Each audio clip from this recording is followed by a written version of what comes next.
Selamat pagi, mahasiswa sekalian. Kita lanjutkan materi kita di minggu ke-9, minggu pertama setelah UTS ya. Saya harap apa yang sudah kita lalui di paruh semester pertama memang sudah kalian kuasai dan bisa pahami dan laksanakan. Ya. Kita akan masuk paruh kedua, ini adalah topik pertama kita di minggu ke-9. Topiknya adalah fault-based testing. Ya, kalau sebelumnya kita sudah belajar black box testing, white box testing, sekarang kita masuk ke fault-based testing. Oke, nah akan berbeda mungkin ya dari black box dan white box testing. Ya, kalau yang dua pertama tadi adalah strategi untuk kita mengenerate testing, test case, dan juga untuk memilih, memprioritize, itu bisa kita gunakan. Kalau fault-based testing sebenarnya bukan sebuah testing strategi seperti itu. Ya, bukan untuk test case generation, bukan untuk test case selection. Ya. Jadi mutation testing adalah fokus pada pengukuran adequacy of test cases. Adequacy itu kecukupan ya,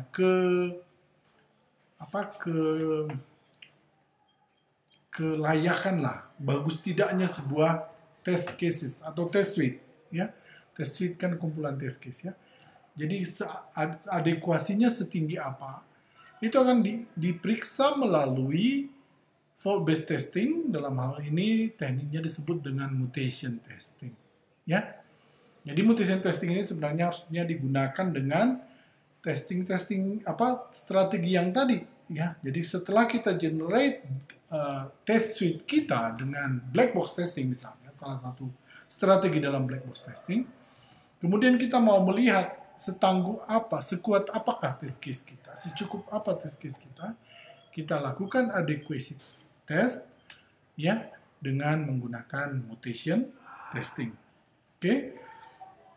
Jadi dalam mutation testing ingat bahwa penyebab sebuah failure adalah faults. Kita akan meletakkan faults dalam program kita, sehingga akan menyebabkan adanya versi-versi dari program. Versi program yang mengandung fault ini, itulah yang disebut dengan mutan. Jadi menguji mutan ini, itulah yang kenapa namanya disebut dengan mutation testing. Ya, jadi dalam hal ini, dalam mutation testing, setiap mutan mengandung satu fault. Ya, ingat apa definisi faultnya, jangan sampai salah lagi. Ya, nah jadi bagaimana prosesnya?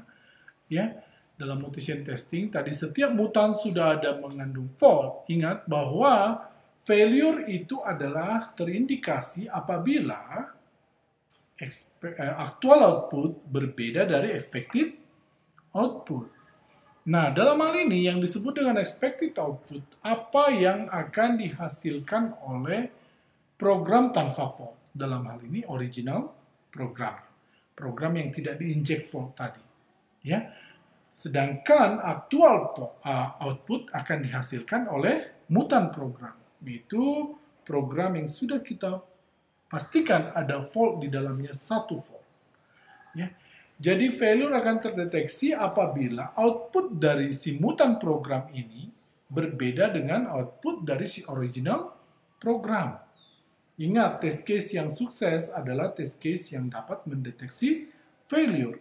Sehingga test suite yang adequate adalah test suite yang bisa, di mana test case di dalamnya bisa menangkap failure yang ada dalam sebuah software. Artinya test case tersebut mengeksekusi fault yang ada dalam program.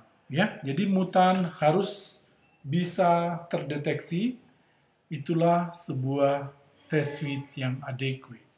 Ya, jadi tujuan dari mutation testing adalah menyebabkan program mutan fail atau menghasilkan output yang tidak sesuai dengan expected output, which is output dari original program.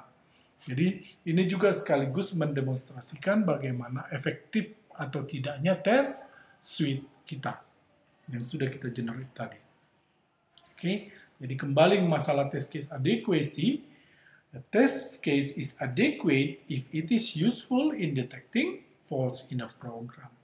Jadi sebuah test case kita sebut adequate kalau dia bisa mendeteksi failure, sehingga kita sebut juga dia menyentuh faults dalam sebuah program.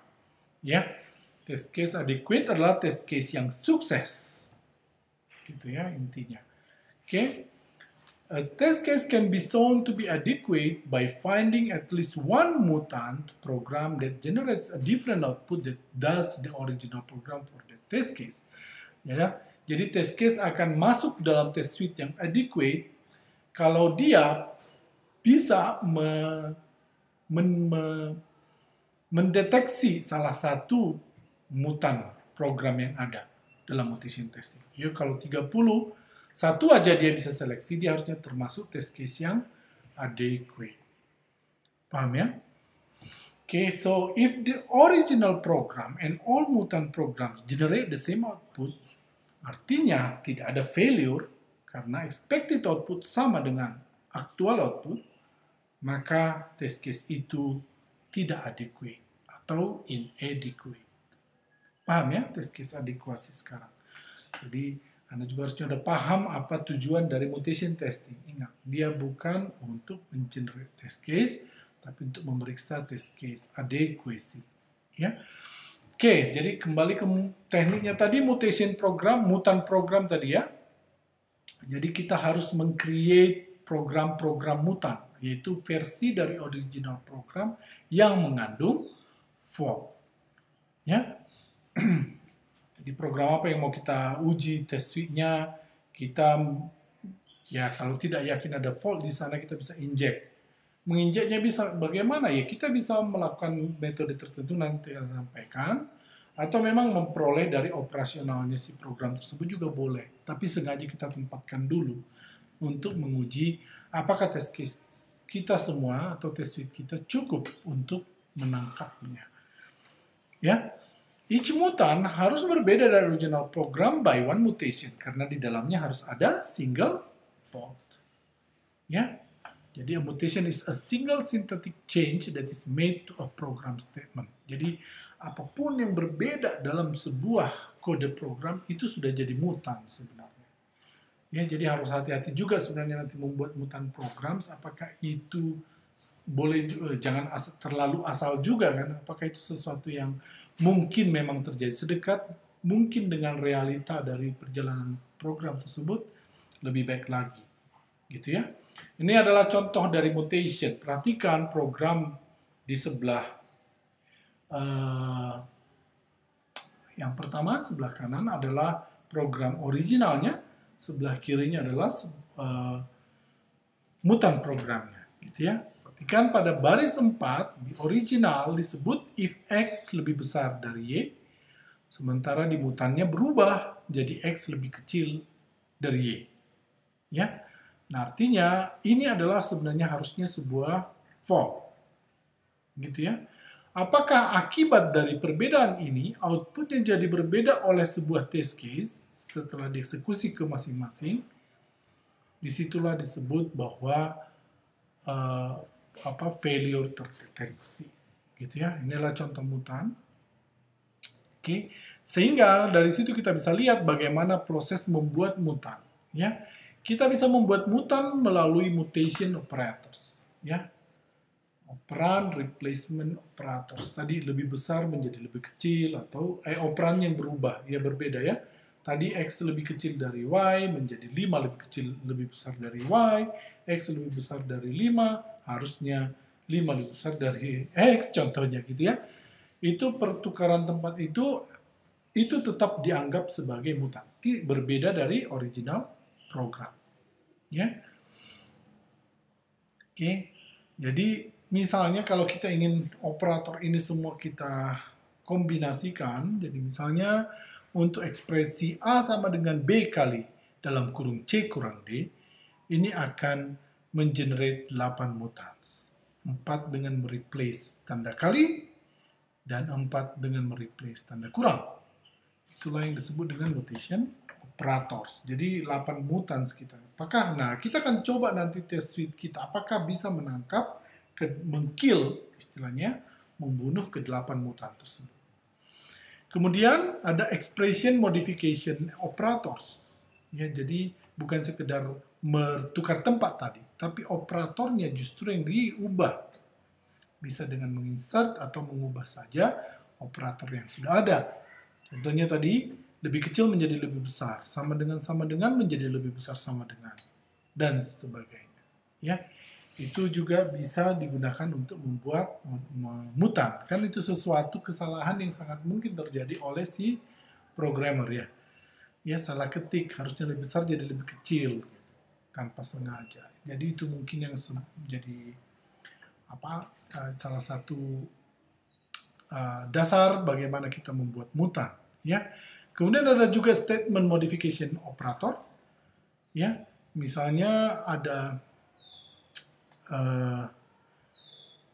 terhapus bagian else atau if else statementnya, atau menghapus seluruh if else statement, atau terreplace sebuah line dengan return statement. Gitu. Itu adalah statement modification operator. Itu juga bisa kita lakukan untuk membuat mutan. Nah, ada satu mutation system yang banyak jadi referensi, namanya Motra, ya, digunakan untuk Fortran 77. Dia punya 22 mutation, dia lakukan 22 mutation operators, ya, absolute antara lain absolute value insertion, constant for array reference replacement, goto, dan sebagainya, ya. Oke. Bagaimana mutation testing bekerja? Ya, oke. Kenapa bisa gitu kan? Karena tadi bahwa dengan mengubah saja satu operator tadi, output akan sangat mungkin berubah, gitu ya. Output akan berubah sehingga itu harus dapat dideteksi oleh test case kita. Oke, ya, kalau ya kan pet akan berbeda hanya karena lebih besar menjadi lebih kecil. Bahkan karena lebih besar dengan lebih besar sama dengan, petnya bisa ada yang berbeda, gitu ya. Jadi itu kenapa mutation testing itu perlu, gitu ya. Nah, ini ada disebut dengan the competent programmer hypothesis. Ya, ini dasar dari tadi pembuatan mutation testing, apa saja itu. Oke, kita harus berhipotesis bahwa programmers are generally very competent and do not create random programs. Ya, mereka sudah orang kompeten dalam bidangnya yang sudah tahu apa yang harus ditulis dalam programnya. Ya, for a given problem, a programmer, if mistaken, will create a program that is very close to a correct program. Very close, ya, belum tentu persis, ya. Jadi apa yang seharusnya, ya, tentu si programmer tidak akan terlalu jauh dari program. Maksudnya nanti mutannya juga jangan dibuat terlalu berbeda jauh dari original program, gitu. Ya, karena prinsipnya programmer itu harus kompeten, dia tidak akan membuat kesalahan yang terlalu terlalu jauh dari originalnya. An incorrect program can be created from correct program by making some minor. Jadi jangan major, ya, minor change to the correct program. Jadi ke original tadi minor change aja yang diberlakukan, ya. Jadi apa itu algoritma dari mutation testing? Pertama kita generate program test case tentunya, ya. Test suite-nya sudah ada dulu. Kemudian kita run setiap test case dalam test suite kepada original program. Oke. Nah, tentu asumsinya harusnya benar, ya. Tapi kalau masih ada yang salah, tentu itu harus back dulu ke modifikasi, gitu ya, dan untuk di retest. Ya. Nah, kalau sudah benar, baru kita lakukan mutation testing. Kita buat mutants dulu, bisa kita lakukan sendiri, bisa menggunakan tool seperti seperti Motra tadi, ya. Kemudian setiap test case tadi dieksekusi ke alive mutant, ke mutan tadi, ya. Kita asumsikan apa yang sudah diciptakan mutan-mutan tersebut adalah hidup gitu ya, sehingga kita eksekusi test case kita ke mutan tersebut.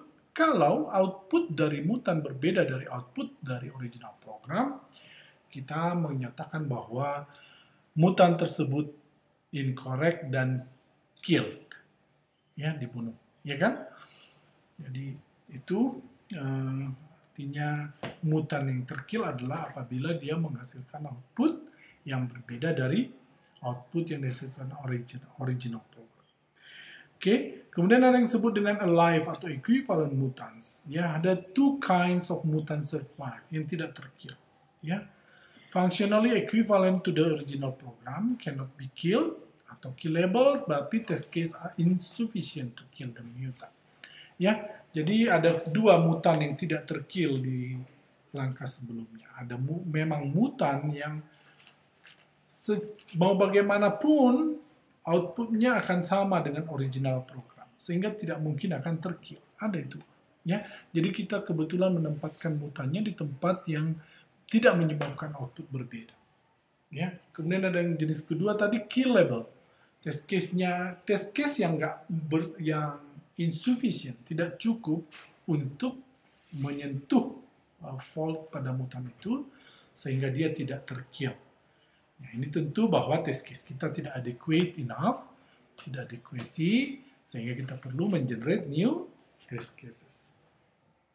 Nah, jadi apa measurement untuk kita melihat test case adequacy disebut dengan mutation score. Ya, mutation score untuk test suite adalah persentase dari non-equivalent mutants. Non-equivalent ya. Non-equivalent mutants killed by the test data. Jadi mutan-mutan yang harusnya killable, ya, itu yang dihitung gitu loh ya. Yang tadi yang equivalent jangan sampai dihitung, nggak fair gitu kan? Karena itu pasti memang tidak akan bisa dibunuh oleh test case apapun. Oke, jadi mutation score itu sama dengan 100 dikali dead mutants dibagi pengurangan dari number of mutants dengan equivalent mutants ya. Jadi equivalence mutant jangan sampai dihitung dalam perhitungan mutation score. Jadi kalau kalian lihat cari-cari referensi yang lain mungkin ada menggunakan yang mutation score yang berbeda, dia tetap menempatkan equivalent sehingga tidak ada pengurangan di pembagian tersebut ya. Tapi untuk saat ini kita gunakan ini ya, bahwa equivalent mutants tidak diikutsertakan dalam perhitungan mutation score. Ya. Jadi test suite kita sebut adequate jika mutation score-nya 100%. Artinya semua killable mutants itu berhasil di kill. Ya, semua berhasil dideteksi. Itu artinya kalau mutation score 100%. Oke. Kemudian ada theoretical and experimental results have shown that mutation testing is an effective approach to measuring the adequacy of test case. Ya, ini sudah sangat baik untuk ini buatmu memang akan kamu nanti kalau melakukan mutation testing buat mutansmu itu selengkap mungkin supaya kamu dapat memperoleh test suite yang betul-betul efektif. Ya. The major drawback of mutation testing is the cost of generating the mutants and executing its test case against them. Ya, makin banyak mutants, tentu makin banyak proses eksekusi. Ini cost-nya. Ya, complexity sebenarnya. Ya, termasuk saat kita mengenerate mutan, kita harus melihat satu persatu line of code, kemudian kita melihat di mana kita membuat mutannya. Ya, jadi apa itu mutation testing cost? Ya. Misalnya, the Fortran 77 version of the MAX program generate 44 mutants using Motra. Ya, jadi effort paling banyak dalam testing fokus on reducing its cost by reducing the number of mutants while maintaining the effectiveness of the technique. Ya, jadi penelitian masih ada berjalan, masih terbuka bagaimana kita mengefektifkan mutation testing untuk mereduce cost-nya, salah satu dengan mereduce jumlah mutants. Oke, itu materi kita untuk fault-based testing. Saya harap Anda sudah paham mengenai apa yang disebut dengan mutation testing, bisa menerapkannya, bisa